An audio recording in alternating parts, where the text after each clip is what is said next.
right, good morning, everybody. We are back here at Larz Anderson for the American Car Show Day. This is going to be an awesome show. We're going to walk around and share a bunch of cool stuff with you, and we'll be back to talk to you in just a couple of minutes. I'm going to share with you, I told you that my dream car is the 2005 Ford GT. This is a 1964 Mach 1 Ford recreation, basically made by a company called Cav out of South Africa. I got a chance to talk to the owner, very knowledgeable. This car is amazing.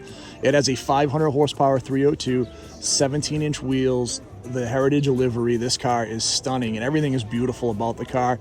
You know, they went to larger wheels, still have the knockoffs, Wildwood brakes. He was telling me it's an analog car, so there's no power steering, no power brakes, no ABS, so no safety features. You know, that's just an unbelievable, you know, again, the ride must be incredible, but it is definitely, you have to pay attention, right? He was saying you could break the tires loose at any time, even with the rear engine. And again, look how beautiful the workmanship is on this. The color's crazy. You know, this is my favorite color. Love the mirrors. The interior is awesome. Obviously, the plexiglass windows with the little cutout. He said it definitely has AC because otherwise you won't be able to get in, and it's very small inside. So you would not be able to go in and, you know, this isn't something you're going to take and go grab groceries. But what a beautiful setup. And again, I think probably the nicest looking out of any American car ever made. And this is an absolutely gorgeous version of that car. So let's look at the spiritual successor to the car we just saw. So this is either an 05 or 06 Ford GT. Now, what was interesting on the Ford GTs, if you don't know, these were all sold original. They were a 4-option car. The wheels, the painted calipers, the stripes, and then the Macintosh stereo. I see this has 3 of the 4 options. This one does also have the Macintosh stereo. So this is a 4-option car. And you'll hear people talk about it as a 2-option, a 3-option, or a 4-option car. This is the 4-option. Again, the Ford GT40 was originally 40 inches tall. This one's a little taller. Obviously, the larger wheels, the 5.4 supercharged motor with 550 horsepower, manual.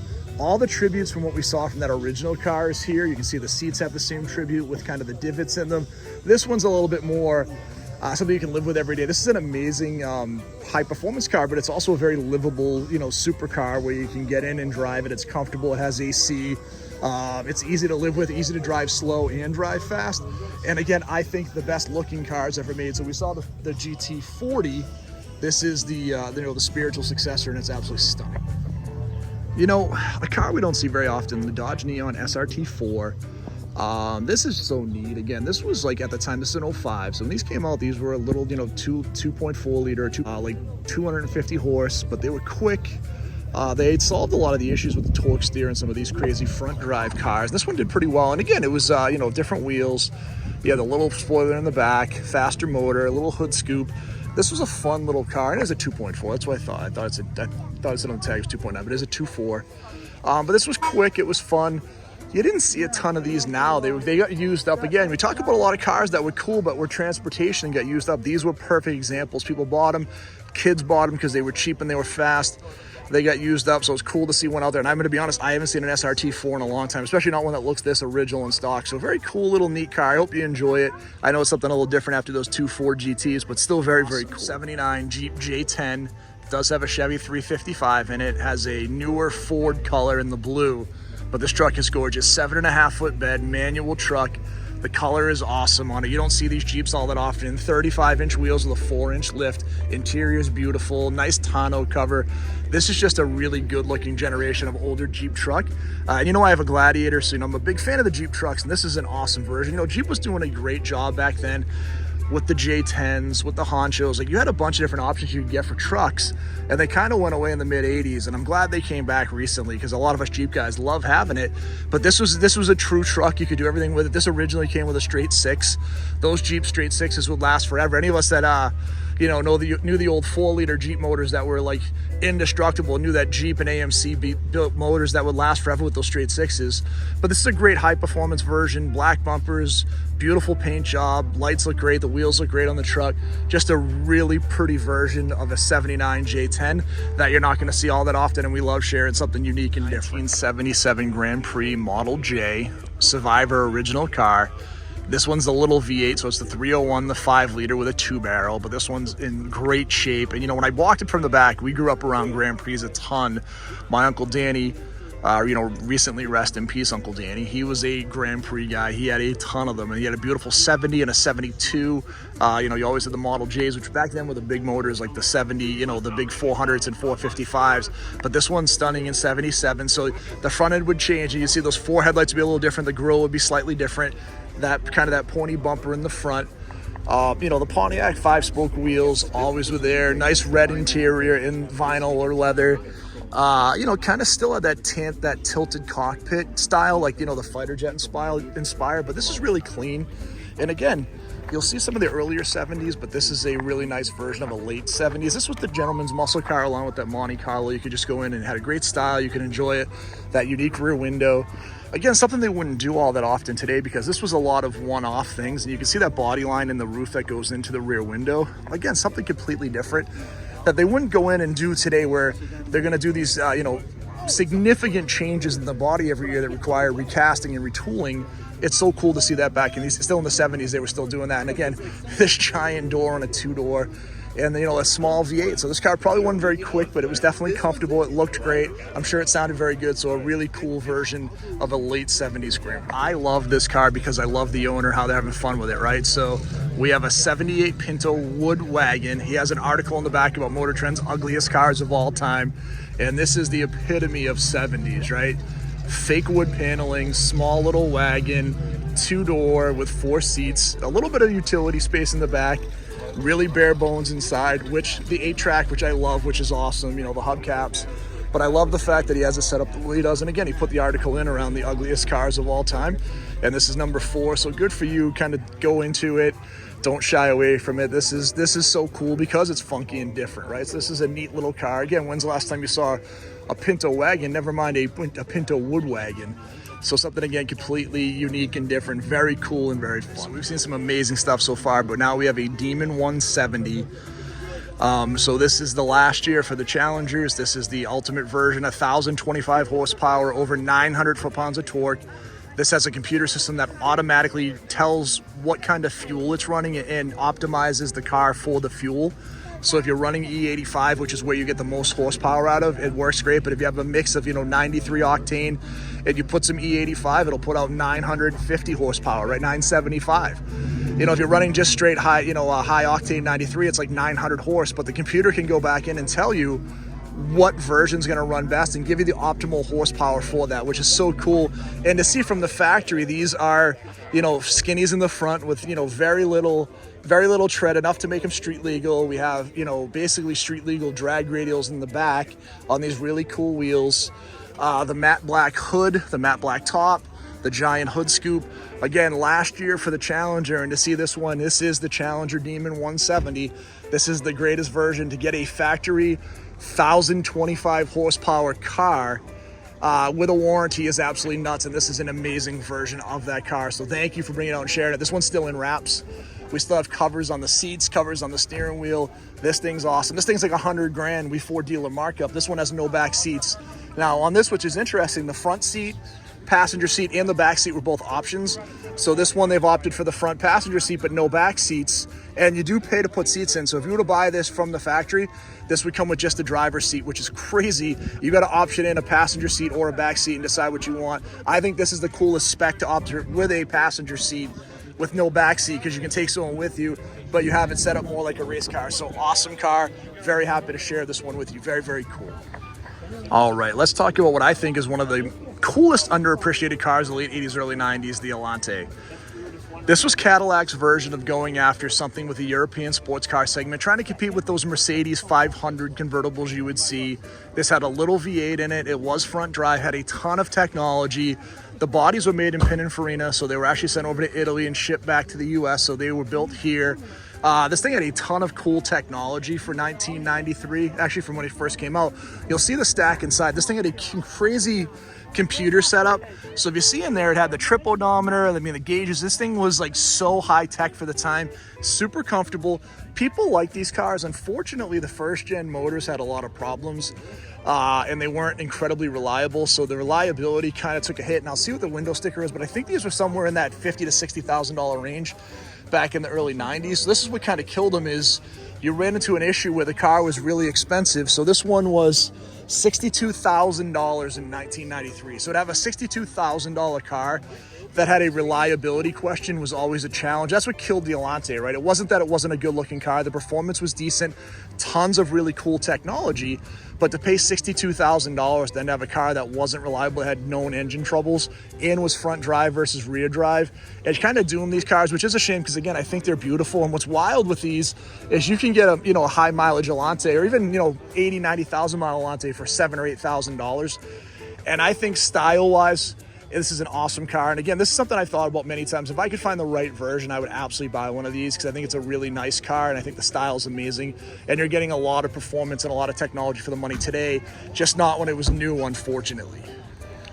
1941 Buick Roadmaster convertible 4-door. Awesome. 8-cylinder, big car, big comfort, beautiful style. And I like that this one is pretty original. You can see some of the challenges on the paint, and that's okay. This is a pretty original car. But take a look at it. I mean, the interior is great, super comfortable. And everybody kind of knows you got the portholes on the side. The stories around Buicks back in the day. If you were a local doctor or a lawyer, you didn't want a Cadillac because people thought you were ripping them off. Buick was that next up market piece that you would buy. You'd buy the Buick, you'd get the portholes, you had a little bit of status, but you didn't have a Cadillac, so it didn't feel like you were taking advantage of the people that you were working for. And that was a big challenge back then, right? So people wanted these, and this would have been one of the nicest versions. The Roadmaster was ultimate luxury, super cool looking. And again, a 4-door convertible with the with the 8-cylinder, the straight 8. Just a very cool car, and I love the fact this one's unrestored. Very, very cool style. All right, something again unique and different. 66 Studebaker Daytona with the little 283, little 2-door coupe. Small car in that 60s blue color we talk about with the white vinyl top, the white interior. This one's an automatic, super simple inside. But again, when's the last time you saw one of these? I couldn't tell you the last time I saw one. And check out that rear end, which is so unique and different. Completely different taillights. Everyone else was going for like a jet age look, and they were doing something wildly different. And I respect the heck out of it because it's different and cool. Love that back rear window. Look at all that. Just the view is amazing. Very cool little interior. Nice car. And again, something I don't see all that frequently that I wanted to share with you guys. 1951 Willys Jeep in yellow. This would have been a military style vehicle at the time. This would have been exactly what they were using over getting ready for Korea, just coming off of World War II. You can see some of the ventilation in the front, the simple manual wipers, very basic car, the manual exterior locking hubs. I mean, this thing didn't weigh very much. They were super light, little 4-cylinder, little 3-speed with the, the 4-wheel drive. This thing is pretty cool. And again, something you don't see all that often, especially in these 50s versions, just to realize how tiny these things were, but how utilitarian they could go anywhere. These were like billy goats. They could take them anywhere in the world. They were reliable. They would last. This was an awesome little truck, and it's cool to see one of these. This is a great little color too. This one just pops out. But again, you see these, and I'll shoot just for perspective. It's next to like a 56 Chevy. And you can see the size difference, right? You see the size difference on this little Jeep, and then look at the overhang on the back between that Jeep and that 56. What a crazy difference on these cars, and so very, very cool. 1976 Lincoln Town Car. I'm gonna start on one end and go to the other because this thing is giant. This was the epitome of luxury back in the late 1970s. The cool wheels, the big motor, the ridiculously comfortable interior. We had a Lincoln Mark V maybe at the time. It had very similar seats with the cushioning. This thing was really comfortable, pretty straightforward inside, but you'd have power windows, power locks, power mirrors, power steering, power brakes, AC. This thing was not fast, but it would cruise down the highway and you would enjoy the heck out of it. And it was super comfortable, super fun. So I wanted to share this one with you. Just a really cool old land yacht that I'm glad that somebody still kept on the road. 1965 International Harvester Scout 80, powered by a little small 4-cylinder. This would be that precursor to the little SUVs we have. We just saw that little Willys. Very similar in style. This one's a little bigger, but again, very utilitarian, something to get you back and forth. Great gas mileage, get off-road with a 4-wheel drive, haul the family around. And I like the fact that it's unrestored. Again, you can see what these would have looked like. Again, as bare bones as it gets inside, guys. Like super simple, Really like rubber floor mats, no carpet, vinyl seats in the back to get back into the, to the cargo area. You could have two people facing backwards. Again, this was built to be as simple as possible, and it was reliable. And again, you could take it out in the winter, go anywhere. You could throw a little bit of cargo in the back, so if you're going camping or you had a little place that you had to pull some firewood, this would be perfect. Take it fishing. This was an awesome little truck, and again, something you'd very rarely see. So this has been a cool little event so far, because we have a lot of stuff you don't see all that often up here, and I'm super happy to share with you some of the unique and cool stuff up here today. 95 F-150 original paint car. Love the wheels on it, good two-tone. These two-tone Fords were really sharp back then, like this body style before they got more rounded just a couple of years later. And this one looks great with a little lift on it.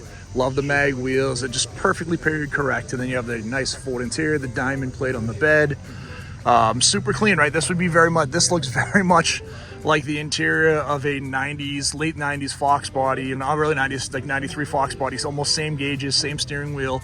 Ford had a lot of parts stuff they would use together. They wouldn't change a ton, and this looks a lot like that, but this one's really clean. Love the old four-wheel drive setup with just the, the sticker on it that said four-wheel drive. This one's a local truck out of Jack Madden in Norwood.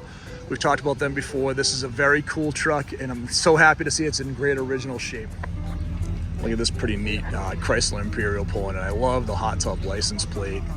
But this is a two-door, and look how just giant the big mirror is. That thing's so neat, and we just were laughing how big the car was for a two-door. It's got that little fake Continental kit, but I love the rear emblem on the back, and I love the fake Continental kit. Very cool. When is the last time you saw a 6-cylinder Firebird? And this one is phenomenal. It is in amazing shape in the red Pontiac 5-spoke wheels with the trim rings, white interior, automatic, but under the hood is the story of this car. And this is such a cool setup. And again, look at all the space you have. Giant master cylinder. You have the tiny motor with the, again, I mean, it's a 4-liter. It's not super tiny, but these straight sixes were like the most reliable motors of all time. Like you could take these anywhere and they would absolutely just last, which is so cool with these cars. Like these were just awesome motors. This one's so neat. Again, when's the last time you saw a 6-cylinder Firebird, especially one this nice, anywhere? And this one is gorgeous. We'll do a quick walkthrough on this 86 Monte SS. This is friends of ours. We see them at the shows all the time. They're really great people. They're always asking how the family and the dogs are doing. So we just love talking to them. We have a lot of people at the shows like that, but they're just super nice. But what I love talking about, they love the car. Their goal is to be the caretaker, to keep it as nice as they can. This is that iconic black with the red and orange stripes. The nose is perfect on it. The wheels are great. Super nice interior, right? All original paint, original interior. We talked a little bit of the wood grain on the dash we talked about. They've never even taken the T-tops off because it's been such a long time since they've had it. They're worried about, messing with the weather stripping, which I get, but this is such a cool car. And again, I always want to share it, and awesome people, and always look forward to seeing you guys at the shows, and thanks for the great conversations all the time. We don't see a lot of these SN95s with the 5.0. We have two here. We have a convertible and a hardtop. We have a 95. This one's really sharp in the red with the black interior. This one's really nice. Looks like it's in great shape. These 3-spoke wheels back in 95 were it. Like, these came out on the new GT and everybody loved them. I loved them. I had an 88 when this came out, and I was looking at the 94s and 95s. I thought they were amazing. And these, I love the fact they kept it original, right? Like, there's been a lot of changes. This one looks great. It's got, the cloth interior. I think this one was a manual when I looked at it, so it is a manual. It's got the triple bubble setup. So we talked about the double bubble. My 02 and 04 had the double bubble. In 95, you had the triple bubble, which had the clock in the middle. They eliminated that clock and added it into the radio in later years. But this one looks great. Again, very similar gauges to what you'd have in my Fox Body right behind you. But this one has the, the top, the cover for the top, the parade cover. Looks great in the red. And as we flip right around, we're going to run into this 95 right here, which is a 95 coupe. So same style car. This one's also a manual, triple bubble. This one's also a cloth interior. This is that 4.6. I love the hood on these. You got that little cool hood vent. When Ford made this was a real throwback to what they were trying to do with the 65. So you think about how retro the next generation cars we get in like 2005. But Ford's goal with this versus the Fox Body was to go with the more, rounded front, kind of like the 64s, similar proportions. You had the door fin here, and the door fin was designed to, to match that fin you'd have on the 64, 65 Mustangs on the side, that door vent, excuse me. And then you had that rear window, which would kind of mock, would mimic those 64 and 65s as well. So the whole goal of the lines on this when it came out was to harken back to what they had done after the Fox bodies, because the Fox body was such a departure and looked like everything what Ford was doing then. This was their goal to get back to that. So to see two really nice 95 SN95s with the 5 liters is rare. Both really sharp. Super happy to share both of them with the show with you. Okay, so we just shot that Imperial coming in. Look at this unbelievable 1970 Fleetwood. Unbelievable car right here. Ultimate luxury, giant car. Super comfortable. Love the the wide white wall tires. We have the really comfortable interior, the black with the black vinyl top, tin interior. Again, as opulent as Cadillac would be back then. What always blows my mind on these, and I've talked about it a little bit, prior to like the 60s, the Cadillacs would have these really ornate interiors. And then kind of like mid 60s, early 60s, everything kind of morphed in together. So while the seats and everything were amazing, you had this great comfort, all the interiors kind of, merged in together, right? You had the bar speedometer that you would find on your Impala or any of your Oldsmobiles or Pontiacs from that time. So they kind of, all this amalgamation came in where everything kind of started to blend in together, which is a little bit of a shame. I think it gave Cadillac lost a little of its, luster in the 1960s and 70s because of that. But if you look at the interior, super comfortable. The exterior was stunning, right? These things were fast for the time. They were quiet, they were comfortable, and they looked absolutely amazing. So just a really cool car. But like I said, this is where you start to see that amalgamation of more GM morph into Cadillac, and it would lose a little bit of the specialness on the interiors that separated Cadillac from everything else back. You've got a 93 Fox Body for sale with 83-ish thousand miles. This one's pretty clean, manual, chrome 5-star ponies in that very desirable teal color from that era. Again, we showed this before, the differences on this versus mine. 140 mile an hour speedometer, airbag steering wheel, Mustang emblem on the dash, which would be a little different. This one also has the door pockets, which again, they're sagging, which was super common on these. If you're buying one of these, look for the sagging door pockets. If we had the top up, I would also tell you to make sure to look at the strut towers. But this one overall looks pretty clean. It is an LX. Get a little bit of, a little bit of road rash on the front, like you'd expect from a 93. Looks like somebody at some point in time had put something in the space where you could put the stripes in. That needs to be cleaned up a little bit, or it's just potentially wax buildup. But the wheels look good. I mean, again, for a car with, under 90,000 miles, that's 31 years old. I imagine it's probably in that $10,000 to $12,000 price range, which is a great, fun car for that with a manual transmission, and the top goes down. The top looks pretty good on this one. Definitely something fun. And we talk about, like, what are you looking for a cool car value? This is it right here. This is what you want to go out and find. Okay, so let's shoot this beautiful IROC. This is the 5.7, so it's the 350 T-top in yellow. This will be, I would assume it's an 87 or an 88. Has the newer wheels, the nice interior. This one's an automatic. Now, all 5.7s from the factory would have been automatics. You could not buy a manual with the 5.7 from the factory. They would have. They didn't want it to compete with the Corvette. So if you got the manual, it would have been a 5-liter. This is the 5.7, but this is a super rare color. So the yellow is you don't see these very often. It's very unique. And this one's in great shape. Again, stuff we look at, just like we did with the Monte, you'd have challenges sometimes here in the lights where this would fade or change color. Same thing on the bottom by the grill. This one's very clean. And the louvers on the hood are very clean. Love the wheels on this. This one's very nice, and I like the fact they have the T-tops off. And again, yellow with a black interior is such a cool color combination. Something I very rarely see. This is a very rare color in that setup, so very nice to share this one with you. And again, something unique. Again, I have not seen a yellow IROC in a long time, and I love the fact they have it out with the tops off. Enjoy the heck out of the nice weather. Two Cybertrucks here. I sat in one of these literally 2 days ago for the first time at Mohegan Sun. They have one of the Tesla dealership. I was not interested at all when I saw it in person. I think it looks better than I thought it did when I saw it in pictures. It is a giant truck. I'll throw a picture of me sitting inside of one because I look tiny in it. And I'm like 6 feet, like 250, right? So this makes me look small. This is a big truck. I think it's kind of cool. Now it's grown on me, definitely. And I know, again, the Cyber Beast is stupid fast. But even without the Cyber Beast, these are still really quick. I mean, you're still talking 0 to 60 in the 3-second range. So very quick, very cool. I love sharing these because, again, it's something new. And I was having some debates with people on the Cybertruck and the new EVs. And a lot of the classic car guys don't like EVs, and I get it. I think the EV, look, whatever's cool from a car technology, I'm into. If it's a cool car, I like it. These are neat. Like I said, they've grown on me. Once the prices become a little more reasonable, potentially I can see me getting something like this in the future because it is cool. And like I said, you see the inside, pretty bare bones, but you get the giant screen, the small steering wheel, tons of space inside. So this is just a neat truck that I do like. And again, the electric cars, they're not going away anywhere, guys. So again, we can't all hate on them as classic car folks. We have to understand, like we were talking about earlier, like when steam cars were out, people didn't want to go with internal combustion. The times change, and this is part of the future, and we still have our classics we can enjoy, right? So very neat. A couple of weeks ago, I shot the Audi wagon. This was a car I talked about in that, the Cadillac CTS-V wagon, 550 horse. This is like a 12, probably 11 through 13, triple black. Gorgeous car, fun performance. These cars are like skyrocketing in value. People love these wagons. They only made them for a couple of years. So the wagons are very highly desirable, and these are just skyrocketing. Again, these can have high mileage and they're still gonna get 30, 40, 50 grand for them. And the ones at low mileage are just going crazy. And I understand why. They have something that is practical, but is also fun and looks great like this is high on everybody's wish list, and it's definitely high on mine. I think it's awesome. Very cool car. All right, another cool car up here. So much cool stuff up here today. 61 Corvair truck.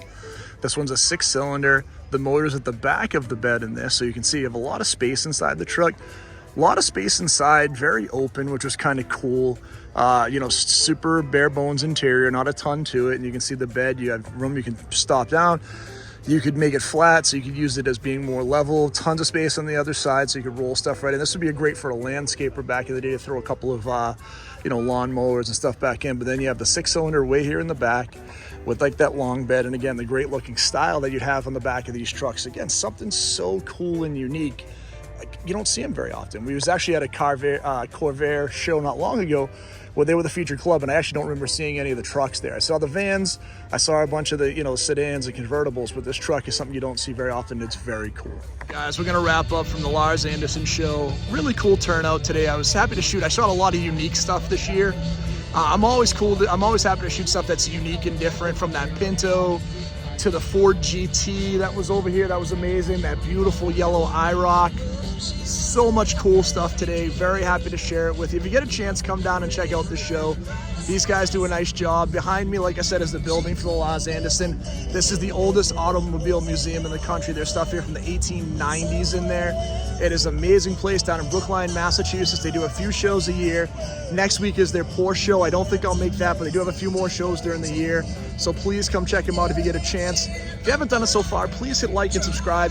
We have a video, and hopefully we have Bass this upcoming Thursday if the weather's good. I know we're at Valley's Twin River in Providence on August 4th for their show, and I know we have a show coming up a couple of weeks after that in Sharon. So there's some cool stuff coming up. We're going to be happy to share it with you.